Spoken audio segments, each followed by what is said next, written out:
اردو کہانی میں خوش آمدید۔ آپ کے ساتھ رہے گی آپ کی ہوسٹ اجالا احمد۔ آج ہم بات کریں گے سجل کی، جو کہتی ہے کہ میں شرمندہ ہوں، میں بہت شرمندہ ہوں۔ وہ کہتی ہے کہ میں اتنی لالچی نکلوں گی، وہ اس بارے میں سوچ بھی نہیں سکتی تھی۔ تو نے مجھ سے بے غرض پیار کیا، لیکن یہ میں ہی تھی جس نے تجھے دھوکہ دیا۔ آج تک شرمندہ ہوں کہ دھوکہ دے کر بھی کچھ ہاتھ نہ آیا۔ ابو معزز استاد تھے، اسکول سے پڑھا کر آتے تو گھر پر ٹیوشن کے لیے طالب علم آ جاتے، پھر وہ روز 4-5 گھنٹے ان کو پڑھاتے۔ جو لڑکا لائق ہوتا اور ٹیوشن فیس نہ دے سکتا، اس سے بلا معاوضہ پڑھا دیتے تھے۔ انکل علی کا اکلوتا بیٹا شہباز بھی شام کو ابو سے پڑھنے آتا تھا۔ وہ 9ویں کا طالب علم تھا۔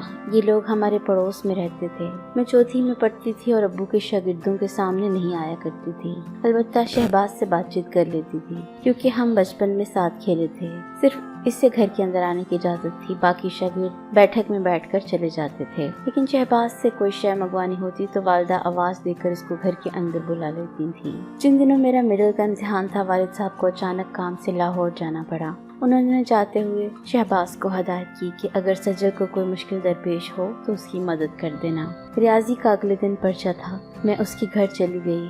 وہ اپنے لان کو پانی دے رہا تھا۔ مجھے حیرت سے دیکھنے لگا، کیونکہ میں نے بہت خوشنما لباس زیب تن کیا ہوا تھا۔ تھوڑی دیر ساکت رہنے کے بعد بولا، گھر میں کوئی نہیں ہے، امی بازار گئی ہیں، اگر تم نے کوئی سوال سمجھنا ہے تو میں تمہارے گھر آ جاتا ہوں۔ میں بولی، میں کچھ سمجھنے نہیں آئی، امی کے سر میں درد ہے، یہ پین کلر لا دو۔ میں نے 50 کا نوٹ اس کی طرف بڑھا کر کہا، رہنے دو، میں لے آتا ہوں، تم گھر چلو۔ میں نے اس کی پریشانی کو بھانپ لیا۔ اس کو شدت سے یہ احساس تھا کہ میں اس کے استاد محترم کی بیٹی ہوں، تبھی اپنے ساتھ تنہا مجھے گھر میں روکنا مناسب نہ سمجھا۔ تھوڑی دیر بعد دستک ہوئی۔ وہ گولیوں کا پتہ لے آیا تھا۔ اس نے امی کو دوا دے کر کہا، کیسی طبیعت ہے خالہ جان؟ سر میں درد ہے بیٹا، اٹھ نہیں سکتی۔ انہوں نے لیٹے لیٹے جواب دیا۔ تبھی وہ مجھ سے مخاطب ہوا کہ کون سا پرچہ ہے سجل؟ ریاضی کا۔ کچھ مشکل تو نہیں ہے؟ ہاں، ایک سوال سمجھنا ہے۔ میں نے پرچے کی اس کی جانب بڑھایا اور کہا، خالی جگہ کو پر کرنا ہے۔ اس نے اسی وقت خالی جگہ کو پر کر دیا، لیکن عبارت پڑھتے ہی اس کا رنگ اڑ گیا۔ میں نے جو لکھا تھا اس میں خالی جگہوں پر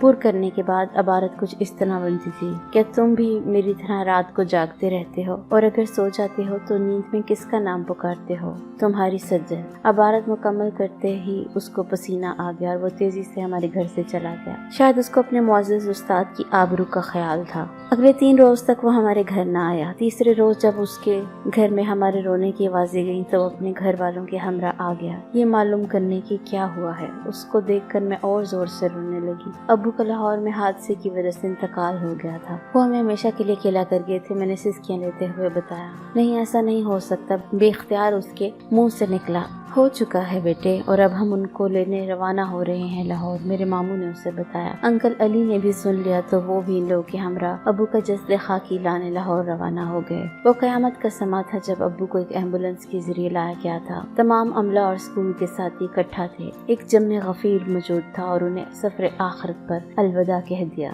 کچھ دن لوگ آتے جاتے رہے، پھر سبھی اپنے کام دھندوں میں لگ گئے، لیکن اس مشکل وقت میں مصیبت نے ہمارا ساتھ نہ چھوڑا۔ سچ ہے، مصیبت بتا کر نہیں آتی اور جلدی نہیں جاتی۔ اس کٹھن آزمائش میں اپنوں نے بھی آنکھیں پھیر لی۔ اس سال میں مڈل کے پرچے نہ دے سکی، اگلے سال بھی دقتوں سے تیاری کی، امتحان دیا اور اچھے نمبروں سے 8ویں پاس کر لی۔ اب تعلیم جاری رکھنے کے لیے مشقت کا سفر لازم طے کرنا تھا۔ صبح اسکول جاتی اور شام کو ٹیوشن پڑھاتی تھی۔ شہباز بھی پوری محنت اور لگن سے پڑھ رہا تھا کہ وہ پڑھ لکھ کر کچھ بن جائے۔ میں پوچھتی، تم کیا بنو گے؟ جواب دیتا، تمہاری امی کا سہارا بنوں گا، ان کا کوئی بیٹا جو نہیں ہے۔ ایسا کہتے ہوئے وہ خلا میں گھورتا تھا جیسے اسے اپنے استاد محترم کا چہرہ اس کی نگاہوں کے سامنے آ جاتا ہو۔ وقت تیزی سے گزرتا گیا۔ میں نے BA کیا اور اس نے انجینئرنگ کا امتحان پاس کر لیا۔ شہباز کی امی نے والدہ سے میرا رشتہ مانگ لیا اور امی نے ہاں کہہ دی۔ اس کے بعد وہ پرسکون ہو کر ملازمت کی تلاش میں لگ گیا اور میں نے اپنے گھر سے قریب ایک اسکول میں بطور ٹیچر ملازمت کر لی۔ میری تنخواہ قلیل تھی، لیکن مسز علی